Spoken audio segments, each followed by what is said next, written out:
My name is Jermaine Thurman. I'm 76 years old, a retired telegraph lineman, and I live here in Richmond, Virginia, in the heart of the South. Every bend of the James River holds a story, but the one I'm going to tell you today is perhaps the most painful I've ever lived through.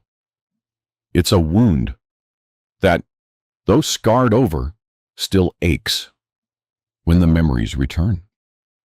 But I feel like I need to share it because maybe, just maybe, it will help someone else who is going through the same thing without realizing it. The life of a man who worked with telegrams was never a calm one. For many years, I spent long periods away from home, traveling across the mid-Atlantic to install and repair the lines that connected our country before the internet came along. While I was out there decoding messages, I left behind my wife, Serena, and our son, Preston, a child who was the light of my eyes. Preston was always a timid little boy, the type who spoke softly and asked permission even to breathe. At first, I thought that was just his way. Serena would say, "He took after my father, who was also quiet." But as time went by, I started noticing something different. When I had come home from a trip, the boy would run to hug me, but then he'd quickly retreat to his corner, as if he were afraid of being a bother.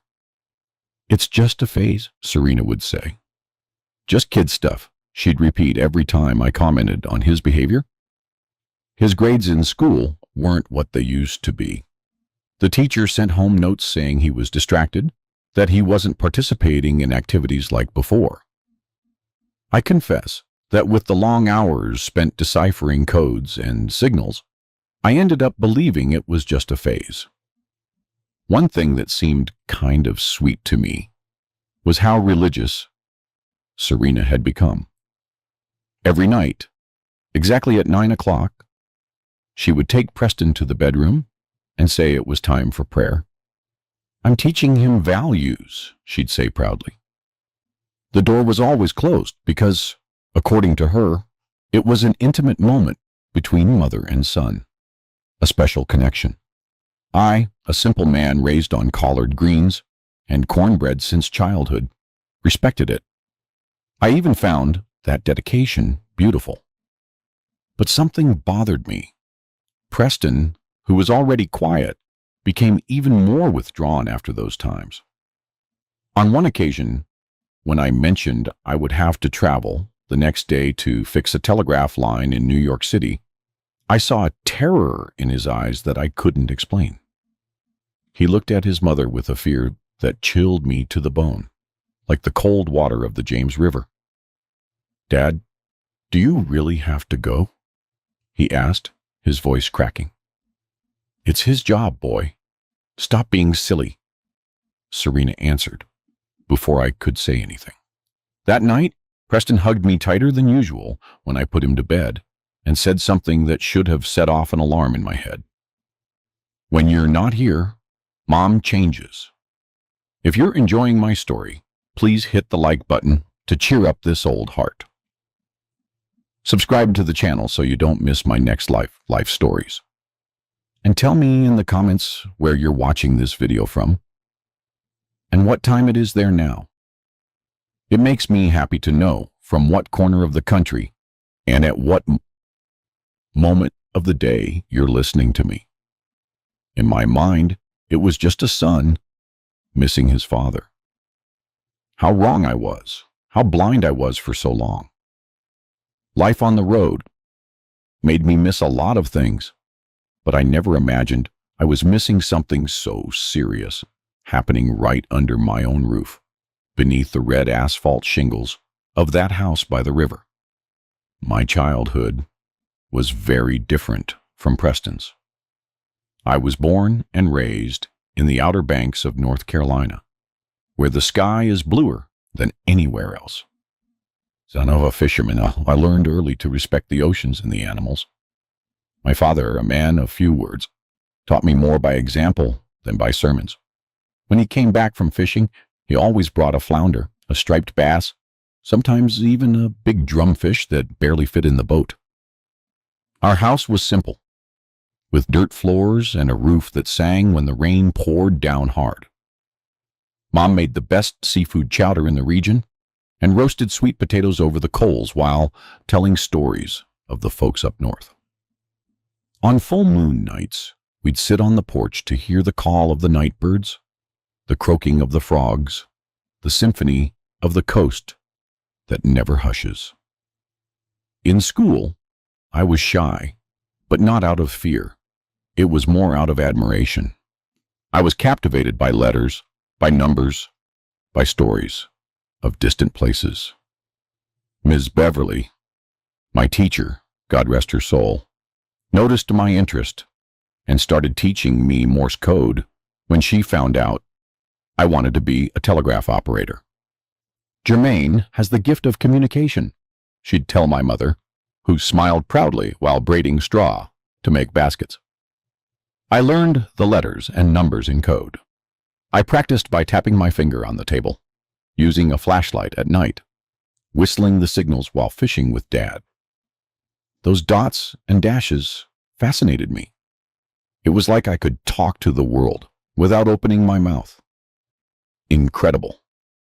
When the opportunity came to work for the telegraph company up in New York City, Mom cried in private, but she encouraged me. Dad gave me a pocket knife as a gift, one of those useful for everything, and just said, "Oh, go, son. The world is too big to stay in one place." It was the longest sentence I ever heard him say. At 18, I left North Carolina carrying only a cardboard suitcase with 2 changes of clothes, my father's knife, and my mother's blessing, along with a bottle of mint tea she prepared to cure any ailment. The train crossed the countryside, and I was glued to the window, watching the coast fade away but carrying it inside me. In New York City, I went to work at the main telegraph station. The boss, Mr. Henderson, a serious but fair man, soon realized I had a knack for the job. In a short time, I was already helping to train the rookies. My hands, calloused from fishing, now danced on the key, transmitting messages that connected families, closed business deals, announced births, and farewells. It was during that time that I met Serena. She worked at the diner next to the station and always served me extra strong coffee when I came in for the graveyard shift. A beautiful woman with an easy smile and penetrating eyes.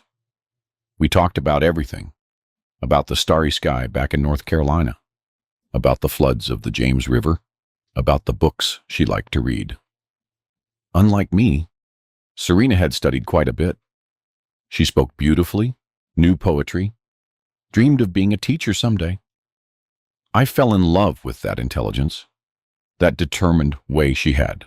When she smiled, it seemed like the sun was rising again, even at midnight. After a few months, I worked up the courage and invited her for a walk in the park after work. She accepted. I remember it like it was yesterday.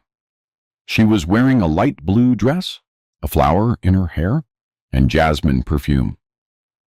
We walked through the park, ate lemon bars, and drank a soda sitting on a bench under an oak tree. The moon shone as only it shines in the mid-Atlantic, big and imposing, illuminating the river in the distance. It was there, under that full moon, that I took her hand for the first time.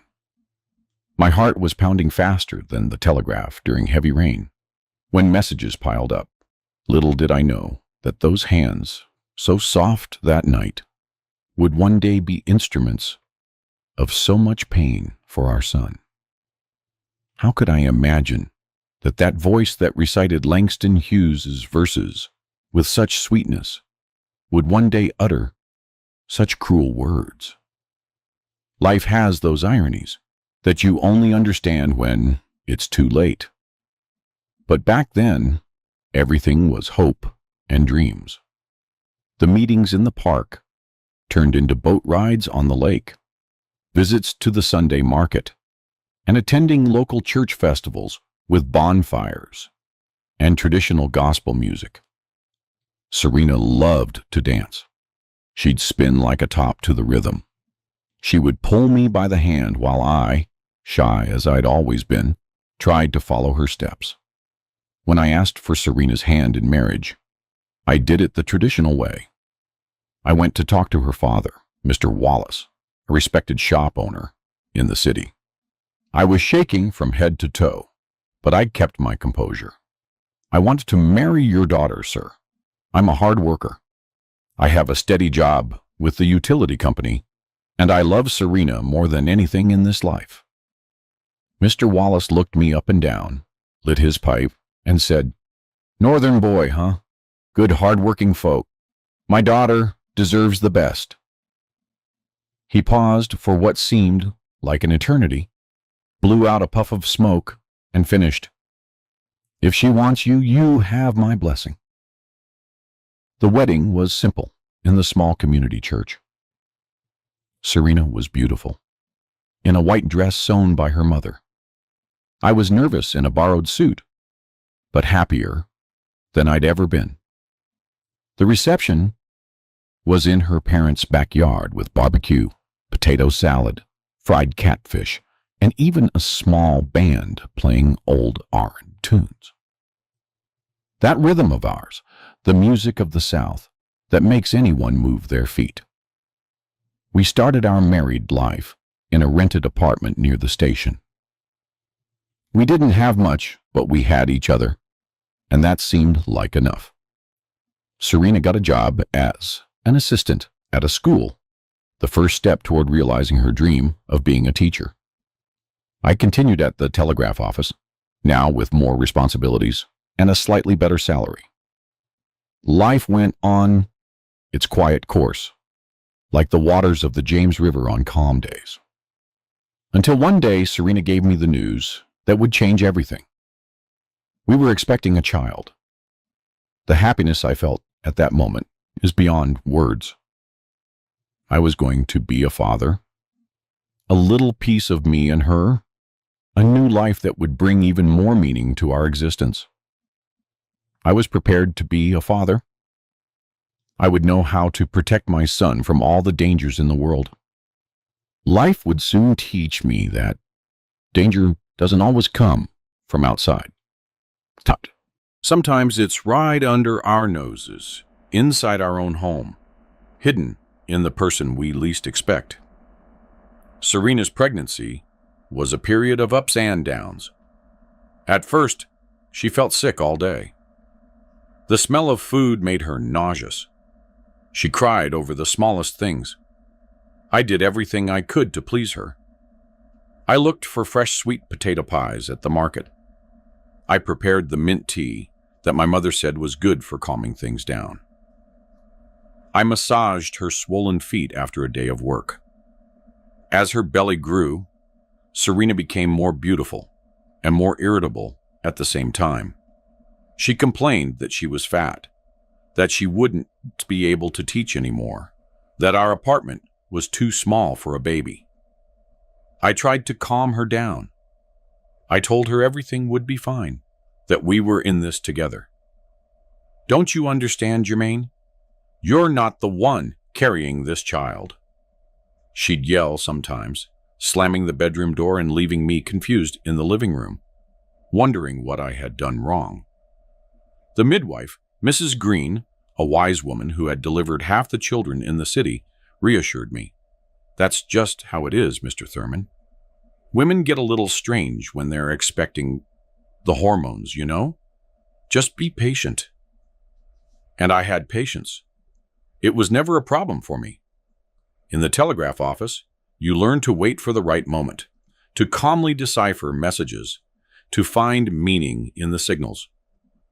Preston was born on a stormy night, one of those that turn the southern sky into a spectacle of lightning and thunder. The waters of the James rose so high they almost flooded the houses closest to the bank. Serena went into labor 2 days earlier than expected, and I had to carry her in my arms to Mrs. Green's house with the rain beating down on our backs. They were hours of agonizing waiting. Sitting on the porch, I heard Serena's cries inside and prayed silently to the Lord, as my mother had taught me, until finally a loud cry broke through the storm. The cry of a healthy baby, a clear set of lungs that seemed to defy the tempest outside. When I entered the room and saw that tiny thing in Serena's arms, my heart almost leapt out of my mouth. Preston was perfect. He had his mother's eyes, my father's button nose, and a handful of dark hair on his head. His tiny hands opened and closed, as if he were sending messages in Morse code. "Look, Serena. He looks like he already wants to be a telegraph operator, just like his dad." I joked, thrilled. She looked at the baby, with an expression I couldn't quite decipher at the time. It wasn't exactly joy or pride. It was something like disappointment or tiredness. I couldn't tell. I put it down to the exhaustion of childbirth. "I hope he has more ambition than you, Jermaine," she replied, adjusting the baby on her chest. The first few months with Preston were an adjustment period. Serena seemed lost in caring for the baby. She got irritated when he cried. She complained that she had no time for anything. I tried to help as much as I could, but my job demanded increasingly long absences. The telegraph network was expanding inland, and I was one of the few experienced technicians available to install and repair lines in distant cities. "Are you going to leave me alone with this child again?" Serena would complain every time I needed to travel. "It's how we pay the bills, Serena." "I don't have a choice," I explained, my heart heavy with leaving them. When Preston was about 2 years old, I managed to get a transfer to Richmond. It was a larger, growing city in the center of the state. The James River flowed through the city, reminding me a little of my North Carolina home. We bought a simple, but our own, little house with a small yard where Preston could play. Serena got a job as a secretary at a municipal school. It wasn't what she dreamed of, but it was something. Preston grew up handsome and smart. He liked to listen to the stories I told about the Outer Banks, about the animals and the ocean. His eyes would sparkle when I imitated the roar of a wildcat or the cry of an eagle. He had a sweet manner, a natural curiosity, a laugh that was pure music. With Serena, however, the relationship was different. She was impatient with his questions, his games, his childish energy. "Boy, hold still. Can't you see I'm tired?" was the most common thing we heard in the house. I tried to make up for it by playing with him when I was home, taking him fishing in the James, teaching him to recognize the tracks of animals on the riverbank, and identifying edible plants like berries and pecans. But my work trips became more and more frequent. America was modernizing, the telegraph was reaching increasingly remote places, and I was needed. I spent days, sometimes weeks, away from home, traveling through the interiors of Virginia and the Carolinas, installing equipment, training new operators, and fixing lines damaged by storms. When I returned, I found Preston quieter, more withdrawn. At first, I thought it was just him missing me. Then I began to think it was just his nature, shy like I was as a child. Serena said he was the same way at school, that the teacher complained he didn't participate, that he stayed in his own corner. "This boy takes after you, Jermaine. Quiet, no ambition. He's going to have a hard time in life," she'd comment, not realizing how those words could hurt the little boy playing on the living room floor. It was when Preston was about 6 years old that Serena started with the prayers. It all began after she befriended Miss Beverly, a very religious woman in the neighborhood. Ms. Beverly talked a lot about the importance of discipline, of bending the rod while the tree is young, of not sparing correction. Jermaine, we need to give Preston a religious education. He's too rebellious, Serena told me one day when I returned from a trip. Rebellious? Our Preston? But he's so quiet, I replied, confused. That's what you see. When you're not here, he gives me a lot of trouble. He doesn't listen. He doesn't do his homework. He talks back. I looked at Preston, who was playing in the yard with a slingshot I had made for him. I couldn't see rebellion in that thin boy with the sweet eyes. But Serena was the one who spent the most time with him. So maybe she was right. And what are you planning to do? I asked. I'm going to teach him to pray, to reflect on his actions every day before bed, a moment just for mother and son. It seemed like a good idea. My own mother had taught me to pray from a young age, to be thankful for the food on the plate, for the roof over our heads, for the family's health. Faith had always been a comfort in difficult times, a company on lonely nights away from home. If Preston learned that early, it would be good for him. Excellent idea, Serena. I'm glad you're worrying about that. And so began the nightly prayer sessions. Every night at 9 o'clock, Serena would take Preston to the bedroom, close the door, and they would stay there for 30 to 40 minutes. When they came out, Preston was always quiet with his head down and went straight to bed without saying a word. When I was home, I sometimes tried to join those prayers. Let me go with you today. I want to teach him the Lord's Prayer that my mother taught me, I suggested once. No need, Jermaine. It's a mother's-up moment. You wouldn't understand, Serena replied dryly. I didn't insist. I respected that space she was creating. I even thought it was nice. How could I imagine that behind that closed door, there were no prayers, but muffled screams? That there was no reflection, but terror? That the hands that should bless were actually punishing? Preston began to change. The happy and curious boy was replaced by a silent and fearful child. His grades in school plummeted. The teacher sent notes saying he was inattentive, that he flinched at any sudden movement. Those are exaggerations, Serena would say. He just wants attention. He's jealous of your trips. And I, fool that I was, believed her. Until that night, when I resolved to stay and discovered the terrible truth hidden in our own house. With Preston already in school, our lives settled into a routine. I continued working for the utility company, now with the responsibility of overseeing the installation of new lines throughout the state. The job was good. It paid our bills, and we even had a little left over to save. We even managed to buy a new radio, one of those with polished wood, that played the songs of Sam Cooke and Marvin Gaye on Sunday afternoons. Our house in Richmond was simple, but cozy. It was near the James River, on a dirt road where the kids played ball and flew kites. We had a yard with mango, guava, and avocado trees. I even planted a pecan tree, knowing it would take years to bear fruit. It's for Preston's future, I'd say, as I carefully watered the sapling. Serena worked as a secretary at the municipal school. It wasn't what she dreamed of. She'd always wanted to be a teacher. But the salary helped with expenses, and she said she liked the atmosphere. Over time, she became more involved with the local church. She participated in the prayer group, helped with the fundraisers, and was always talking to Reverend Miller after services.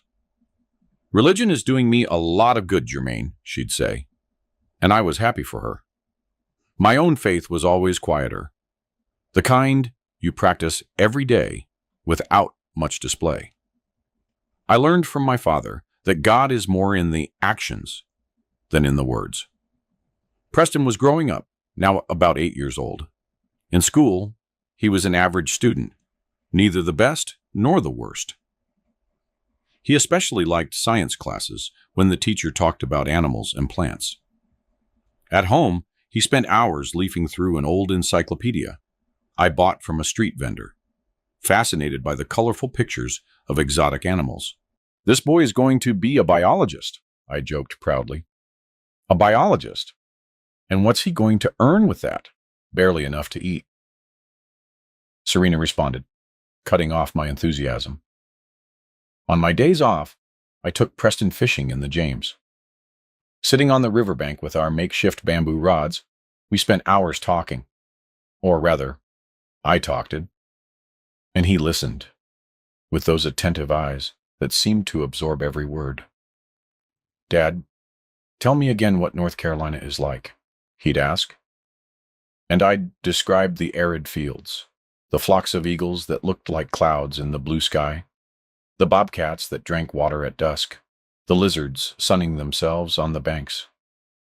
"One day, I'll take you there, son. You'll meet your grandparents, the land where I was born." Preston would smile, but it was a sad smile, as if he didn't really believe that day would come. Today I understand why. For a child living in fear, the future is always uncertain. At home, Preston was almost a shadow. He walked silently through the rooms, careful not to make noise. He played alone in the yard, talking softly to his wooden dolls that I carved on my trips.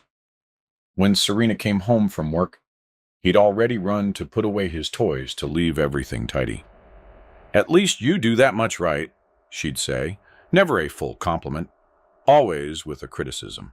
Work trips kept taking me further away.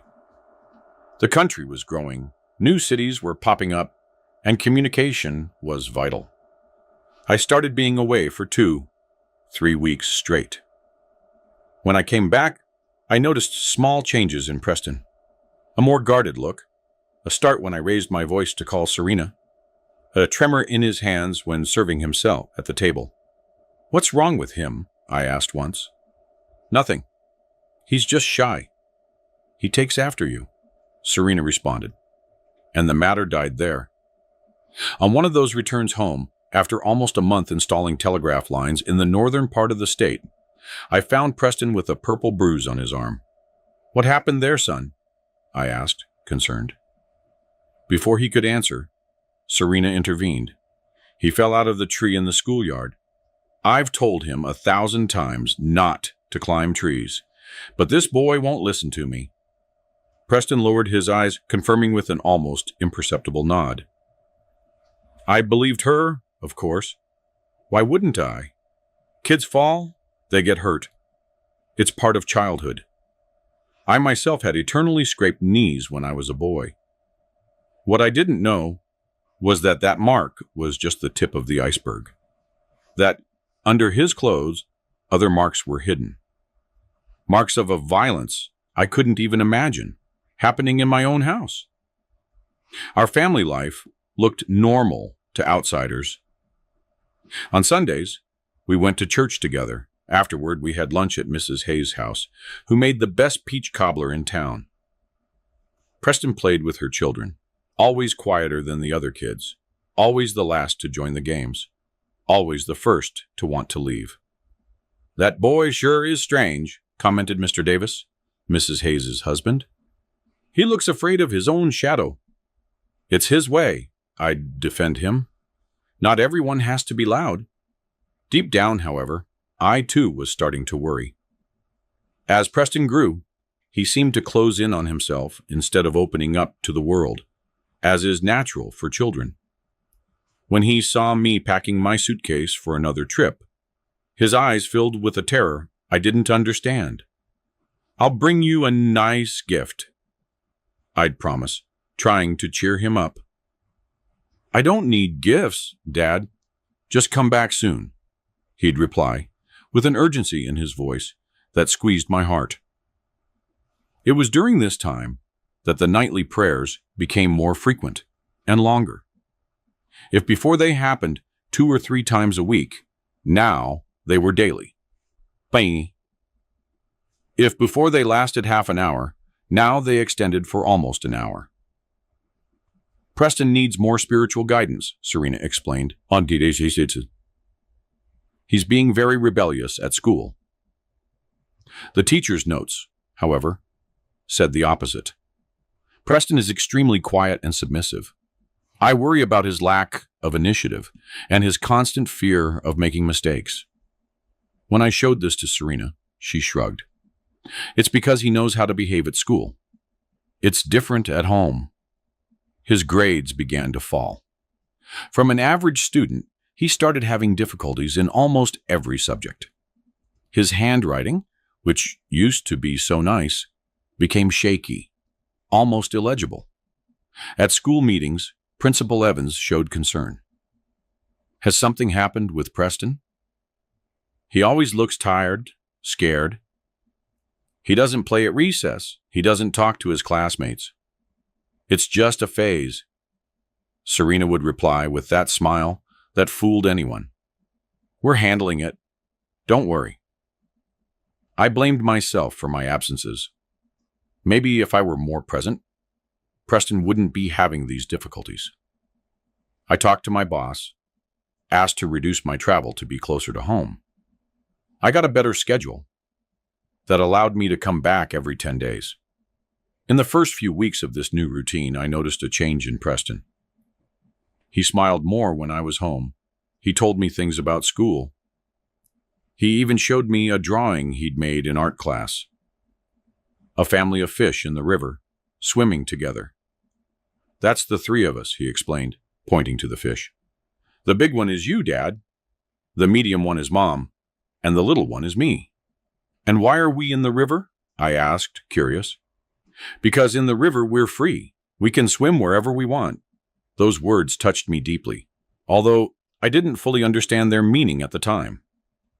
Today I know it was a silent cry for freedom, for escape.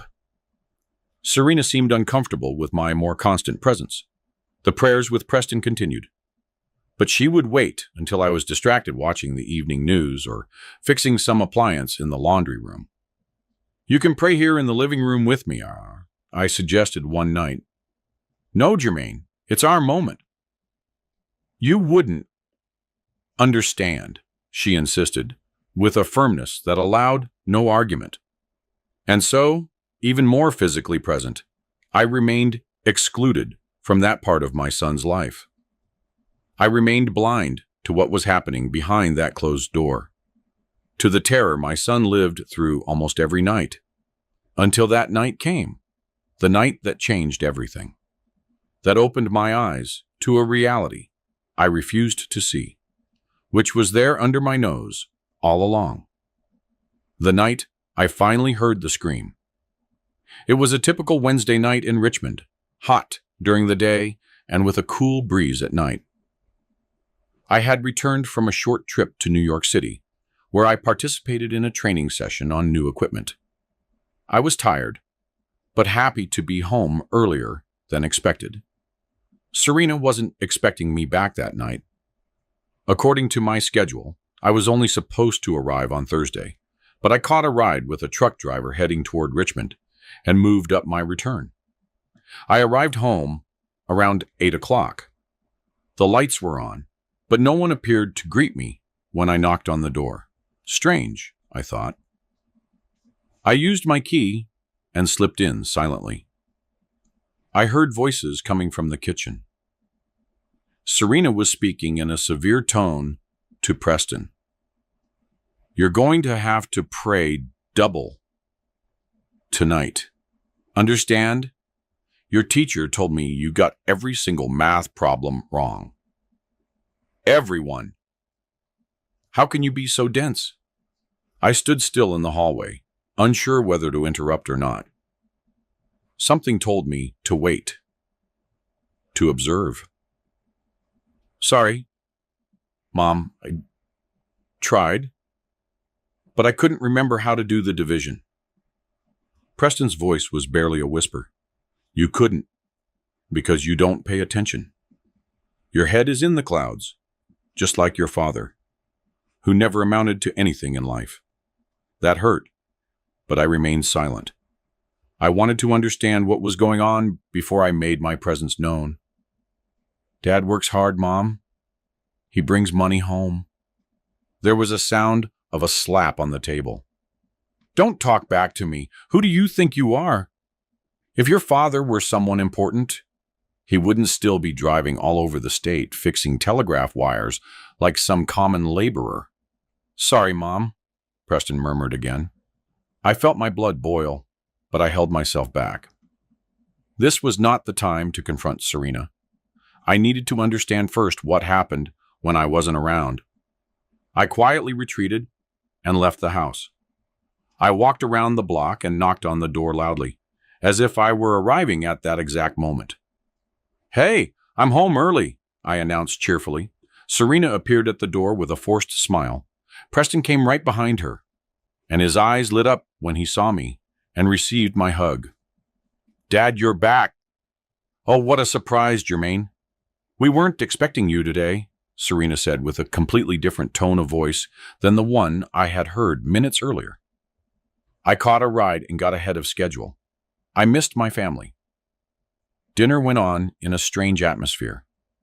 Serena talked about things from church, about how Reverend Miller had praised her dedication to the prayer group. Preston ate in silence, staring at his plate. Every now and then, I noticed Serena giving him harsh looks, especially when I wasn't paying attention.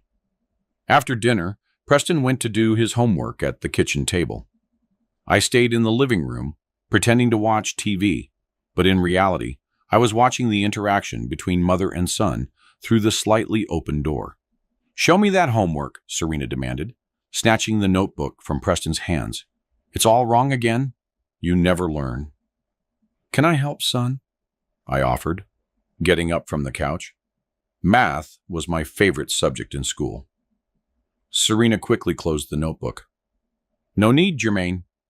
Preston and I will solve this. Besides, it's time for his prayer." She grabbed his arm with force, too much force, I noticed, and pulled him toward the bedroom.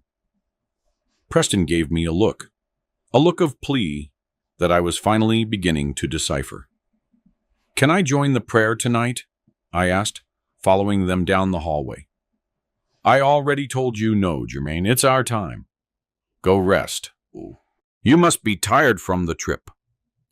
The bedroom door closed, and I heard the sound of the key turning in the lock.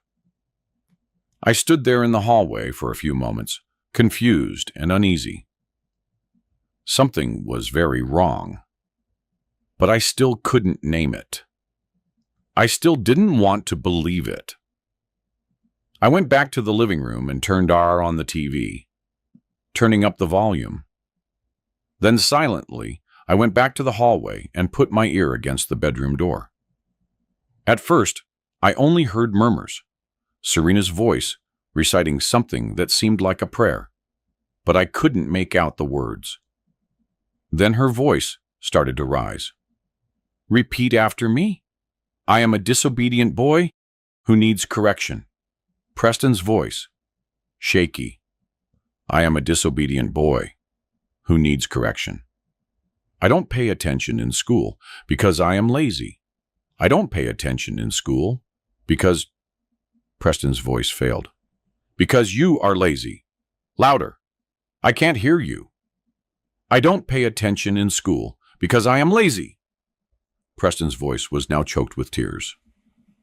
Then came a sound that chilled my blood. The unmistakable sound of a belt or a paddle striking skin. Once, twice, 3 times, followed by Preston's muffled crying. "Be quiet. If your father hears, it will be worse." More blows, more muffled crying. I felt my heart racing, my hands shaking. What was happening? This was what she called prayers? This is so you learn to get your math right. This is so you stop being dense like your father. I was paralyzed, split between the shock and the urgent need to act. One more blow, and then there was something that snapped me out of my stupor. A scream, a genuine cry of pain that Preston couldn't hold back. I didn't think twice. With all the force I had, I shoved the door. The lock gave way, and the door burst open. The scene I saw will forever be etched in my memory. Preston was huddled in the corner of the room, his legs marked with red welts, his hands trying to shield his face. Serena stood over him with a leather belt in her hand, her eyes wide with surprise at seeing me. "What are you doing?" I shouted, barely recognizing my own voice. "I'm educating your son, since you don't do anything," she responded without an ounce of remorse. "He needs to learn." I walked past her and went straight to Preston. When I crouched down to touch him, he flinched even more, as if expecting to be hit too. That broke my heart into a million pieces. "It's okay, son. Dad is here. No one is going to hit you." Slowly, he lifted his eyes, full of tears and fear. "Sorry, Dad. I tried to do the math, but I couldn't." "You don't have to apologize, my son. You didn't do anything wrong." I looked at his legs, covered in marks. "Does this happen whenever I travel?" Preston nodded, unable to speak. Then I looked at Serena, a person I no longer recognized, a stranger, with the face of the woman I had loved. "Get out of the room," I ordered with a voice that allowed no argument. "Jermaine, you don't understand. This child needs discipline. He's just like you. No ambition, no—" "Get out of the room now," I roared. And she backed away, surprised by my reaction. Never, in all the years of our marriage, had I raised my voice against her. She stormed out, slamming the door. I stayed alone with Preston, who was trembling like a leaf. "Son, why didn't you ever tell me?" I asked, tears welling up in my eyes. She said if I told you wouldn't believe me, that you would hit me too, that you would send me away. Every word was like a stab. How could he think I would do that? But then I remembered all the times I missed the signs, that I didn't believe the changes in his behavior, that I blindly trusted Serena. "This happens every night when you travel, Dad," he continued softly. "She says they're prayers, but they're not. It's just hitting me and saying I'm dense, that I'm just like you." I embraced my son, careful not to hurt him further. He was so thin, so fragile in my arms. How did I not realize sooner? How was I so blind? "Never again, Preston. This will never happen again. I promise you." That night, I made the decision that would change our lives forever. A decision I should have made a long time ago if I had seen the signs, if I had listened to my son's screaming silence. The moment of truth had arrived, and there was no turning back. That night, after calming Preston down and tucking him into my bed, I went to the living room where Serena was waiting. She was sitting on the couch with her hands clasped in her lap, a defiant expression on her face, as if I were the one in the wrong in the story. "We need to talk," I said, keeping my voice low so as not to wake Preston. "There's nothing to talk about, Jermaine. You don't understand what it's like to raise a child. You're out there traveling all over the country while I have to deal with everything here. That's not raising a child, Serena. That's abuse. It's cruelty." She laughed that way that always made me feel small. "Abuse? You think discipline is abuse? My father raised me that way, and look at me. I have an education. I have respect." "What you have is hate," I replied, surprised by my own clarity. "Hate toward me, hate toward Preston, hate toward the life you have." Her face twisted into an expression of rage I had never seen before. "And you think I dreamed of this? Being the wife of a telegraph lineman, living in this backwater, having a slow child, just like his father? I deserved more, Jermaine." Her words hurt me, but they no longer held the same power over me. Something had changed inside me that night. It was as if a veil had been torn from my eyes. "Then why did you stay? Why did you marry me? Why did you have a child?" "Because I thought you were going to move up in life. That you would become a boss, a manager, I don't know. That we would go live in the city, have a decent life. But no, you settle for so little, just like your son. I shook my head incredulous. After so many years together, only now did I see who was truly standing in front of me. I want you to leave the house, I said firmly. What? She looked like she couldn't believe it. You heard me. I'm not going to allow you to keep hurting our son. Tomorrow, I'm going to seek help. Report what you've been doing. She jumped up, her face red with fury. You can't kick me out. This house is mine too. This house now belongs to Preston. A place where he can grow up without fear, without being humiliated, without being hit. No one will believe you, Jermaine. I'm the one who goes to school meetings. I'm the one who goes to church. I'm the one who talks to the neighbors. Everyone knows I'm a good mother. The marks on Preston's body tell another story. She changed tactics, trying to approach me with a pleading look. Jermaine, let's talk calmly. I admit I overreacted today. I was stressed. But you can't separate a child from his mother. That's inhuman. Inhuman is what you've been doing to him every night when I'm gone. Hitting, humiliating, destroying his self-esteem. That is inhuman. It was only a few times, when he deserved it. It's discipline, Jermaine? No, Serena. It's cruelty. We stood in silence for a few moments, the air heavy between us, and outside, the swamp frogs sang, indifferent to the drama unfolding inside that small house by the James. If you report me, but I'm going to say you hit him too. That you're violent with me, she threatened, a dangerous glint in her eyes. Say whatever you want. Preston knows the truth, and the truth always comes out sooner or later. You'll regret this, Jermaine. You don't know who you're messing with. Yes, I do. Someone I loved once, but who turned into a monster I no longer recognize.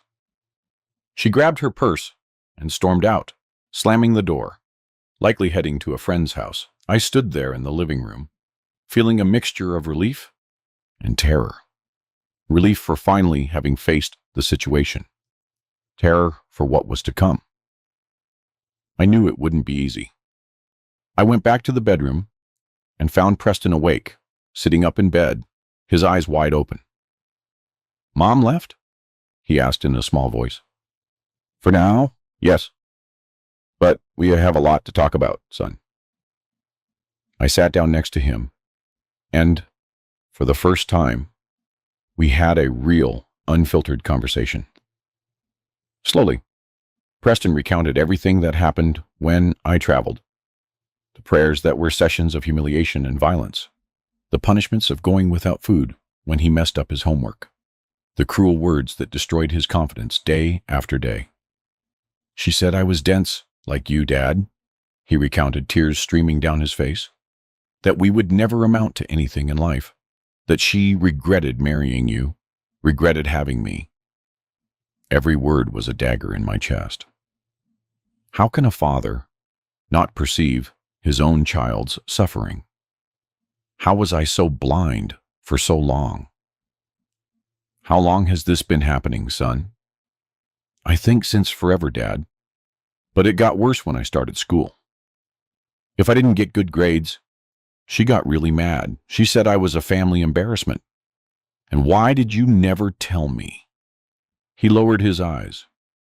She said if I told you wouldn't believe me, that you would take her side, that you would hit me too. I felt a wave of rage and sadness wash over me. Serena had methodically destroyed Preston's trust in me, isolating him, making him believe he was alone against the world. Preston, look at me, I pleaded, gently holding his chin. I believe you. I will always believe you. And I will never, ever let anyone hurt you again. Not your mother, not anyone. He looked at me with those eyes that looked like an old man's in a child's body, eyes that had seen too much pain. You promise, Dad? I promise, son, from my heart. That night, we both slept in my bed. Preston clung to my shirt as if he feared I would vanish during his sleep. In the early morning, he had nightmares, screaming in the dark, and I calmed him, telling him everything was okay, that I was right there. The next morning, early, I went to the police station. Sheriff Lee was a serious but fair man, known for not turning a blind eye to any kind of violence, not even domestic abuse, which many considered a private family problem. Mr. Thurman, this is a serious accusation, he said after hearing my story. We're going to need evidence, testimony. And you know how it is, right? A mother is a mother. People don't like to get involved in these things. I know, Sheriff Lee, but I can't keep pretending I don't see. My son is suffering. He scratched his grizzled chin, thoughtful. I'll send Deputy Johnson over to your house to see the boy, document the marks, and we're going to need the town doctor to examine him. We'll talk to the judge after that. Leaving the station, I stopped by Preston's school. Principal Evans received me with a surprised expression. Mr. Thurman, you here on a Monday? Aren't you traveling for work? No, Principal Evans. I came to talk about Preston's situation. I told her what I had discovered. The marks, the bruises. Her eyes widened, and she brought a hand to her mouth. My God, Mrs. Thurman always seemed so dedicated, so concerned about the boy's education. Appearances are deceiving, I replied bitterly. A lot of things make sense now, she commented thoughtfully. Preston's behavior, his fear, the grades dropping. I always thought there was something strange, but I never imagined. You think these things only happen in movies, you know? But they happen right under our noses, I said, feeling the weight of guilt once again. Principal Evans, I need your help. Can Preston's teacher confirm the changes in his behavior? It will be important for the case. Of course. Ms. Beverly noticed from the beginning of the year that Preston was different, quieter, scared. She even sent notes home to you. Notes I never saw, I murmured. Serena must have hidden them. I left the school with Principal Evans' promise that the teacher would go to the police station to give her testimony. It was a small step, but an important one. I returned home, where I had left Preston in the care of our neighbor, Ms. Thompson, a widow who had always been kind to us. She met me at the door with a look of understanding. Mr. Thurman, what a terrible thing to happen in this house. Preston showed me the marks. How could Mrs. Thurman do this to her own child? Sometimes we don't truly know people, even after living with them for years, I replied, feeling the burden of my blindness. Ms. Thompson hesitated. I need to confess something to you. I already suspected. Several times when you were traveling, I heard Preston crying at night. Once I even knocked on the door to ask if everything was okay, but Mrs. Thurman said he just had a stomachache. I felt a pang of anger. And why did you never tell me anything? She lowered her eyes, ashamed. You're afraid of getting involved, you know, of being called a busybody, of breaking up a family. But I should have spoken up. I know. Forgive me. I took a deep breath. It wasn't worth blaming Ms. Thompson. I was the father. I should have noticed. It's okay. The important thing is that now we know, and we're going to do something about it. That same day, Deputy Johnson came to our house, photographed the marks on Preston's body, and listened to his shaky but brave testimony. Afterward, we went to the health center, where Dr. Jenkins examined the boy and made a detailed report of the injuries, some recent, others already scarred, showing that the abuse had been going on for a long time. At night, Serena returned, accompanied by Reverend Miller. Clearly, she had gone to find an ally, someone who could intercede on her behalf. Jermaine. This is madness, the Reverend began. Serena is a good Christian, an exemplary woman in our community. You need to resolve this as a family, through dialogue, through prayer. With all due respect, Reverend, you didn't see what I saw. You didn't hear what I heard. We all make mistakes sometimes, my son. Raising a child is full of challenges. I'm sure Serena is remorseful. I looked at her. She maintained an expression of false contrition, her eyes lowered, her hands clasped over her chest. A perfect performance. I'm sorry, Germaine, she murmured. I lost my head. It won't happen again. It's too late, I replied. I already filed a report. The case is with the police now. Her face instantly transformed. The mask of repentance gave way to fury. You fool. You're going to destroy our family over a few spankings. Everyone disciplines their kids. The Reverend looked stunned by the sudden change in behavior. Serena, calm down. Don't tell me to calm down. This man is taking my son away from me. My son. This man is the father protecting his son, I replied without raising my voice. And they weren't just simple spankings, Serena. They were beatings, humiliations, psychological terror. She lunged at me, her fingernails ready to claw my face. But the Reverend held her back. Serena, for God's sake, you're only making your situation worse. At that moment, Preston appeared in the doorway of the living room, trembling at the sight of his mother. Son, come here to Mommy, Serena called, changing tactics again, her voice sweet as honey. Tell the Reverend that Mommy only corrected you when you did something wrong, that Mommy loves you. Preston looked at her, then at me, unsure. I nodded at him, encouraging him. He took a step forward, and, with a courage I didn't know he had, he said, Mom, you don't love me. You hurt me every day when Dad travels. You hit me with the belt, with the paddle. You say I'm dense, that I'm useless. Reverend Miller paled. Serena looked ashen. Liar, she screamed. Ungrateful, after everything I have done for you. I took Preston in my arms, shielding him. I think it's best if you leave now. We have a lot to resolve, and this will be done before the law, not before the church. Reverend Miller, visibly shaken, took Serena by the arm. Let's go, Serena.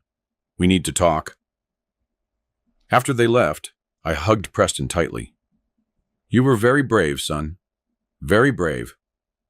He looked at me with those huge eyes, still full of fear, but now also with a spark of hope. Things are going to be okay now, Dad. Yes, my son. I promise you they will.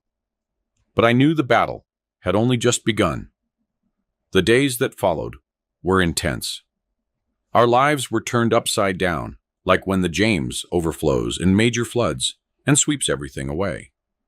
But unlike the river that leaves destruction, this change, however painful, also brought an opportunity to start anew. The very next Tuesday, I received notification that the district judge had granted an urgent protective order. Serena was prohibited from approaching Preston or our house. The document, full of legal terms I barely understood, represented the first step toward protecting my son. What does that mean, Dad? Preston asked, seeing me read the paper with a serious expression. It means your mother can't come near you for now. It's for your safety. She's mad at me, right? For telling. I knelt down to be at his level. Preston, look at me. You did nothing wrong. Nothing. You were brave and honest, and that's what matters. He nodded, but I noticed he still carried an enormous weight. The weight of guilt, which wasn't his, but which Serena had placed on his small shoulders for years. I went to the utility office and asked for a leave of absence from work. I explained the situation to my boss, Mr. Owens, who was visibly shocked. "But Mrs. Thurman, that woman, so religious, so dedicated?" he questioned, incredulous. "Appearances are deceiving," I simply replied. He scratched his gray head, thoughtful. "Look, Jermaine, you have 2 weeks of leave. Anything more than that will be complicated. We have a lot of work, new lines going all the way to Philadelphia. I understand, Mr. Owens, but I can't leave my son alone right now. If necessary, I'll resign." His eyebrows shot up. "Hold on, son. You don't have to do that. We'll find a solution. Maybe we can transfer you to the central office right here. Less travel, more administrative work. You'll earn less." "But I accept," I replied without hesitation. "Money can be fixed. My son can't." I returned home, thinking about how to reorganize our lives. Preston didn't go to school that week. The doctor recommended rest for both his physical and emotional state. Ms. Thompson offered to stay with him when I needed to go out, and the neighbors, who had previously kept their distance out of respect or fear of getting involved, now showed up with peach cobblers, iced tea, and other gifts for the brave boy, as they began to call Preston. On Thursday, we went to the courthouse for the first hearing. Preston was nervous, clinging to my hand as if his life depended on it. Inside the small, stuffy room were the judge, Mr. Wallace, a middle-aged man with deep circles under his eyes, the prosecutor, Ms. Reynolds, a woman with a severe expression but kind eyes, and the social worker, Ms. Rodriguez, who had already visited our home. Serena arrived accompanied by a lawyer, Mr. Dubois, known in the city for defending difficult cases. She was well-dressed, wearing makeup, with a small Bible in her hands, the image of the devout, suffering mother. When she saw us, she shot me a look of contempt that quickly morphed into false sweetness when she noticed the judge observing her. The hearing was difficult. Preston had to recount everything that happened again, now in front of his mother. His little voice trembled, but he didn't back down. He described the prayers that were torture sessions, the punishments without food, the constant humiliations. "She said I was dense like my dad," he recounted, staring at his own hands, "that I would never amount to anything in life. Serena, of course, denied everything. She said they were just normal corrections, that Preston was exaggerating because he wanted attention. He was always a difficult child, manipulative," she declared, with tears in her eyes that seemed rehearsed. "He invented this story because he knows his father is soft, that he will spoil him." But the evidence was compelling. The photos of the marks, the medical report showing old and recent injuries, the teacher's testimony confirming the change in behavior, the accounts of neighbors who heard crying every night. In the end, the judge maintained the protective order and ruled that Preston would remain in my sole custody until the definitive trial. Serena would have the right to supervised visits once a week in the presence of a court official or social worker. "It's not fair," she protested. "I'm his mother. A child needs his mother. A child needs safety and love," the judge replied in a tired but firm voice. "And the evidence shows that you have provided that, Mr. Thurman, not the mother." We left the courthouse with a mixture of relief and apprehension. It was a victory, but a temporary one. The process would continue. There would be more hearings, more testimonies. It would be a long and painful road. Preston started therapy with Dr. Rodriguez, a psychologist who came once a week from New York City to see patients in Richmond. She was a woman with white hair and a kind smile who had a special way of getting Preston to open up. "Your son is very strong, Mr. Thurman," she told me after the third session.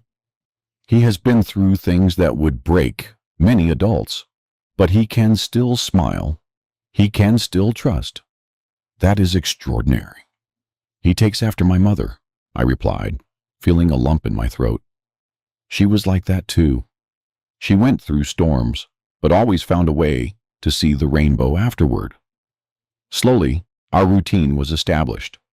I started working at the Central Telegraph office with a fixed schedule from 8 to 5. Preston returned to school, where he was warmly welcomed by Miss Beverly, who made a point of praising him whenever he overcame a difficulty. The supervised visits with Serena were tense. Preston sat rigid in the chair, answering her questions with one-word replies. Serena alternated between trying to please him with promises of gifts and blaming him for what was happening. "Look what you did to our family," she whispered to him once, when the social worker was distracted for a moment. "You destroyed everything." Preston returned from that visit particularly upset. He took a long time to fall asleep, had nightmares, and wet the bed, something that hadn't happened in years. I talked to Dr. Rodriguez, who recommended suspending the visits for a while. He's not ready for that contact yet. He is reliving the trauma every time he sees her. The judge agreed, and the visits were suspended for 30 days. Serena was furious, but the decision stood. During that period, I received a letter from my parents. I had written to them, telling them about the situation, and their response was a balm to my weary soul. "Son, bring Preston here to spend some time in North Carolina," my mother wrote in that round, firm handwriting. "The clean air, the animals, the ocean, all of it heals any wound. And your old folks are getting lonely." I spoke to the judge, who authorized the trip during the school break in July, as long as we kept our address updated and returned for the scheduled hearings.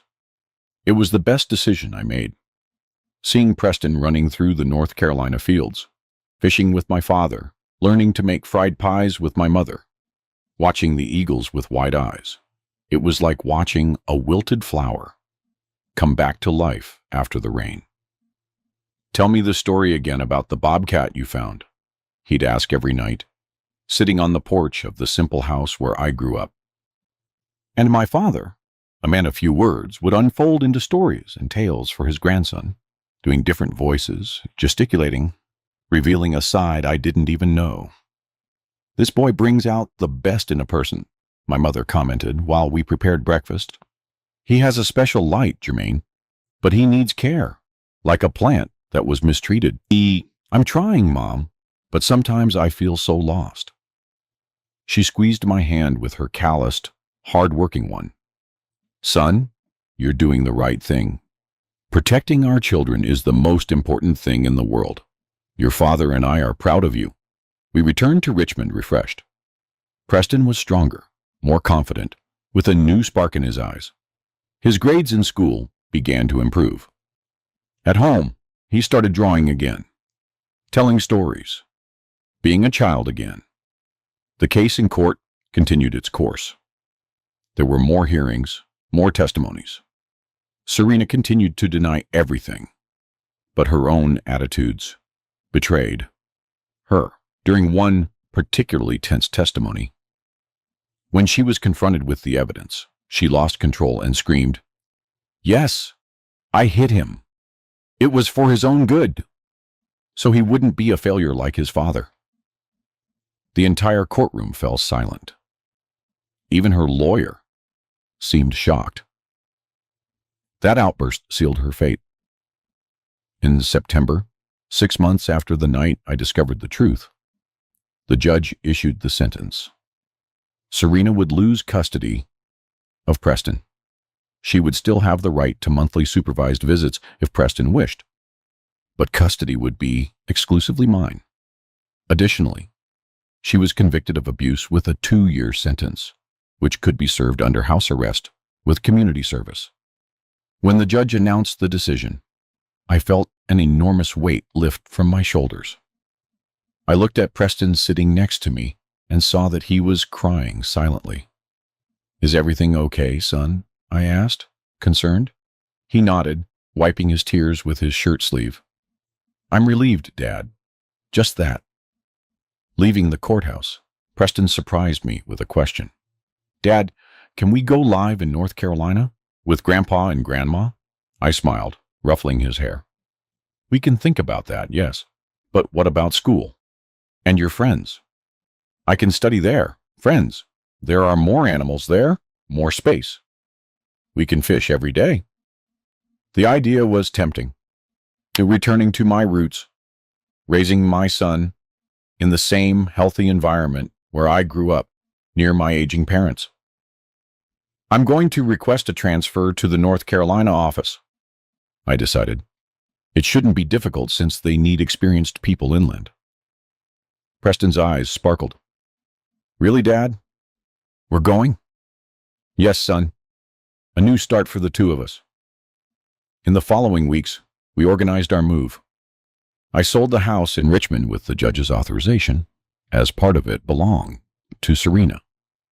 I got the transfer to North Carolina with a small reduction in salary, but nothing that would compromise our living. The neighbors held a small farewell party. Preston, who used to be almost invisible to most people, was now the center of attention, receiving hugs, advice, and well wishes. Ms. Thompson, our faithful neighbor, cried as she hugged at us.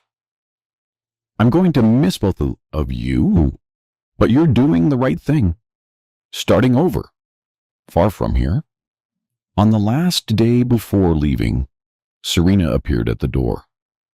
She was thin, dejected, without the arrogance of before. Preston hid behind me, fearful. "I came to say goodbye," she said in a hoarse voice. "And to apologize." I stood in silence, not knowing what to say. Part of me wanted to yell, to chase her away.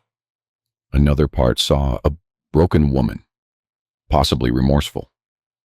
"Preston," she called, trying to look at the son who was hiding. "I know I did horrible things, that I hurt you. I don't expect you to forgive me, but I want you to know that I recognize my mistakes." Slowly, Preston stepped out from behind me. He looked at his mother with a maturity no child should have. "I forgive you," he said simply, "but I don't want to live with you anymore." Serena nodded, all tears streaming down her face. "Oh, I understand. You have a good father, Preston, better than I deserved." She looked at me, and for an instant I saw the Serena from before, the young woman I fell in love with at the diner by the station. "Take good care of him, Jermaine. He deserves it." "I always have," I replied, "and I always will." She left, without another word, walking slowly down the dirt road, her silhouette disappearing against the setting sun. The next morning, we set off for North Carolina. A moving truck carried our few belongings, and we followed by bus, watching the landscapes gradually change from the mid-Atlantic to the coast, from the past to the future. Preston slept for part of the trip, his head resting on my shoulder. I observed his serene face, the freckles beginning to appear on his nose, the hair that needed a trim. My son, my brave boy. I knew there was much to come. The adjustment to the new school, the new city, the ghost of the trauma that wouldn't disappear overnight, the supervised visits with Serena if Preston decided to maintain them. But for the first time in a long time, I had hope. I saw a bright future ahead of us, like the waters of North Carolina, reflecting the morning sun. Here I am, Jermaine Thurman, 76 years old, sitting on the porch of my house in North Carolina, watching the sunset over the ocean. Many years have passed since that night that changed our lives, but the memory still lives in me like the tides that never cease here. Preston grew up strong and healthy in these lands. That scared boy transformed into a respected man. Today, he is a biologist. He takes care of our coast, protecting the animals he loved so much as a child. He got married. I'm Bonnie Dunn. And he gave me 2 grandchildren, who are the joy of my old age. When I see them running free in the yard, I'm thankful I had the courage that night. Therapy helped Preston heal the invisible wounds. It took time, but he learned to trust again, not to flinch when someone raised their voice, to believe he deserved love. Dr. Rodriguez, the psychologist, continued to counsel him by letter, even after we moved. "It's a case that taught me a lot," she wrote once. Serena served her sentence. Afterward, she moved to Atlanta.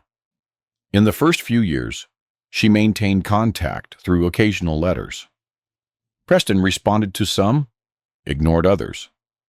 It was his way of dealing with that broken relationship. When he turned 18, he decided to meet her one last time. "I need to look her in the eye as an adult dad," he explained to me, "not as the scared child I was." He came back from that meeting lighter, as if he had left a weight behind. "She no longer has power over me," he simply said. What did I learn from all this? That sometimes love isn't enough when it's mixed with hate and frustration. That the signs are always there if we have eyes to see. That children rarely lie about abuse. On the contrary, they try to hide it out of shame or fear. I learned that being a father isn't just about providing shelter and food. It's about protecting, even when that means facing the person we once loved. It's about listening to the silences, understanding the fears, noticing the changes in behavior. My decision that night saved my son. When he thanked me years later, I replied that I only did what any true father would do. We are not heroes for fulfilling our obligation to protect our children. We are monsters when we fail at that.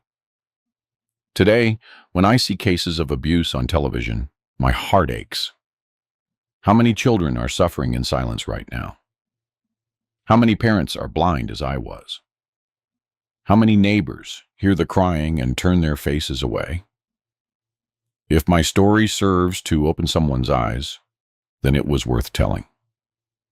If a single child is saved because an adult noticed the signs in time, then my pain and Preston's were not in vain. The truth is that no adult has the right to unleash their frustrations on an innocent child. No rigorous education justifies leaving physical or emotional scars. Children are not property. They are lives entrusted to us to protect and love. Today, when Preston brings my grandchildren to fish with me in the same ocean where I taught him, I see that the violence failed to break our Southern spirit. We broke the cycle. My son doesn't repeat with his children what he suffered. He raises them with firmness, but also with affection and respect. So, if you're watching this and you suspect that a child near you is suffering, don't hesitate, don't wait, don't close your eyes. Do something. Call the authorities. Talk to the child. Offer help. It might be their only chance. And if you were that child, you should know that it wasn't your fault. It never was. You deserved protection, and the adults around you failed you. But there is still time to heal, to start anew, to break the cycle. If this story touched your heart, leave a like so this old man can be happy. Subscribe to the channel right now so you don't miss the next stories I'll tell with all my heart. And tell me in the comments where you're watching this video from and what time it is there now. Have you ever noticed signs of abuse in a child? What did you do about it? This old man is very happy to know who is listening on the other side and at what moment of your day you took the time to listen to me. A very tight hug, as big as my heart.